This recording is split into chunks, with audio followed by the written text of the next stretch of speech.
Добар ден, почитувани наши слушатели и гледачи на програмата Во фокус со Силвана Павловска.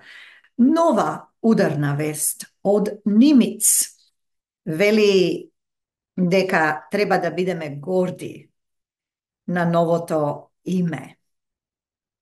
Ова на Силјановска и создала конфузија. Епа, ова е пародија. Читај тука. Ние одговорно се однесуваме кон преспанскиот договор, но председателката Силјановска Давкова не е сигурна дали Грција го прави истото. За ова не известува професор доктор Игор Јанев, и сега ќе ви дадеме, ќе споделиме со вас веста која што излезе на 4 јули оваа година во порталот express.mk.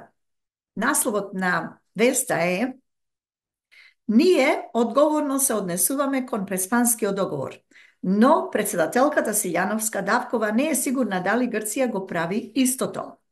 Барам разбирање.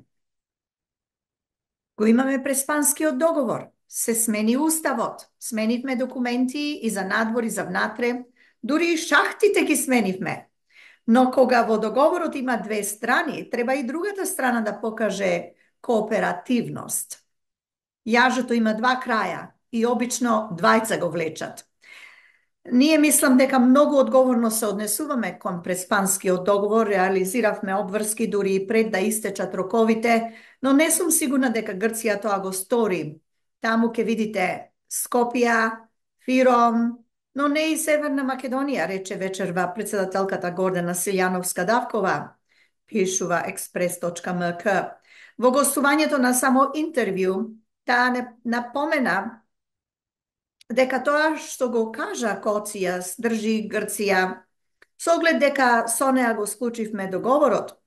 Имаше посебна обврска да ја подсетува Европската Унија дека треба да отвориме поглавја за примената на преспанскиот договор. Додаде и дека Грција или Европската Унија тврди да ја треба всушност да ја советува Бугарија, зашто се тврди дека нема преговори за историја, култура, наследство и јазик. А ние, како што рече, токму тоа го правиме во историските комисии. Во врска со тоа што на заклетвата за шеф на државата не кажа Северна Македонија, Силјановска Давкова нагласи дека не терала и наед, ниту сакала некого да нервира, туку се однесувала сократовски. Подсети и дека во изборниот законник името не е сменето, а дали грчката амбасадорка ја напуштила инаугурацијата, не забележала зашто, како што потенцира, била преокупирана со чинот и воопшто не размислувала кој е на галеријата. Името е најголемиот идентитетски знак и тоа излезе од мене. Знам што е право, но кога се пее химна, луѓето плачат. Држат раце на срце. Со името е нешто слично. Не разбирам како некои не сваќаат дека со некои нешта не може да се биде рационален, има некоја нераскинлива врска меѓу срцето и умот. И јас тоа го изговарам. Не сакам некого да нервирам, тоа е дел од мојот хабитус. Ако 60 години секогаш било Република Македонија, тоа е тоа, не дека терам и наед се однесува сократовски. Во изборниот законник името не е сменото, си пишува Република Македонија.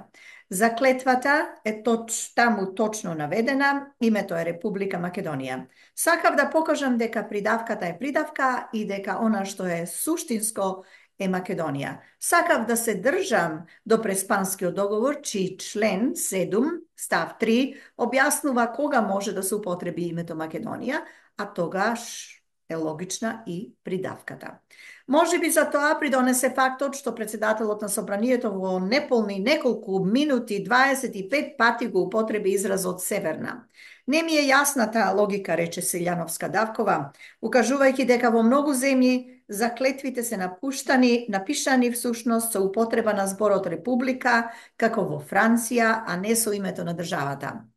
Председателката уште еднаш кажа дека не го крши преспанскиот договор. Деновиве слушам дека мора да се почитуваат двата договора. Преспанскиот договор јас не го кршам. Во него пишува дека ние документите треба да ги смениме, ама и по отворањето на првото и другите поглавија. Кој отвара поглавие? Кој одлучува за тоа? Европската унија, дали тоа некој го кажа? Требаше да го каже Грција. Не само што не отворивме поглавие, туку сега треба да го смениме уставот за да почнеме преговори. Во ниту еден член во договорот со Бугарија не пишува дека ние треба да го менуваме уставот.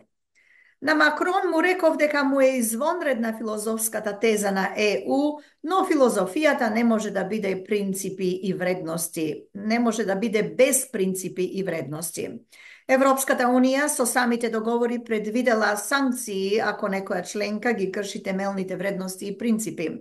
Без темелни вредности нема Европска унија како филозофија на демократија, подвлече Силјановска Давкова. Таа е децидна дека со премиерот Христијан Мицкоски не го толкуваат различно преспанскиот договор. Во Швајцарија на средбата со Мицотакис рекла дека очекува двете земји да се однесуваат добрососедски, а изјавата на Немец дека треба да бидеме горди на новото име и создала конфузија. Ја слушавте програмата Во фокус со Силвана Павловска. Ви благодарам за вашето внимание. Се слушаме следниот пат. Довидување.